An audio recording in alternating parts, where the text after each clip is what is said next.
বাদাম একটি পুষ্টিকর খাদ্য যা শরীর ও মনের জন্য অত্যন্ত উপকারী। নিয়মিত অল্প পরিমাণ বাদাম খেলে নানা ধরনের শারীরিক উপকার পাওয়া যায়। হৃদযন্ত্র ভালো রাখে।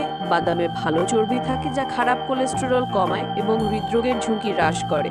মস্তিষ্কের কর্মক্ষমতা বাড়ায়। বাদামে ভিটামিন ই, ম্যাগনেসিয়াম ও ওমেগা 3 ফ্যাটি অ্যাসিড থাকে যা স্মৃতিশক্তি ও মনোযোগ বৃদ্ধি করে। ছোটদের মেধা বিকাশেও এটি উপকারী। ওজন নিয়ন্ত্রণে সাহায্য করে।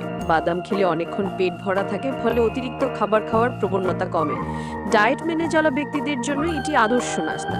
ত্বক ও চুলের সৌন্দর্যে সহায়ক। বাদামের ভিটামিন ই ত্বক উজ্জ্বল করে, বয়সের ছাপ কমায় এবং চুলকে করে ঘন ও মজবুত।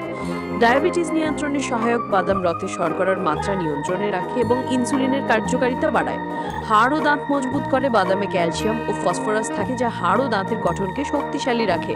রোগ প্রতিরোধ ক্ষমতা বাড়ায়। বাদামের ভিটামিন, মিনারেল ও অ্যান্টিঅক্সিডেন্ট শরীরের ইমিউন সিস্টেম শক্তিশালী করে। বাদাম খাওয়ার সঠিক উপায়: রাতে ভিজিয়ে রেখে সকালে খাওয়া সবচেয়ে উপকারী। প্রতিদিন 5 থেকে 8টি বাদাম যথেষ্ট। বাদামের দুধ, স্মুদি বা সালাদেও খাওয়া যায়।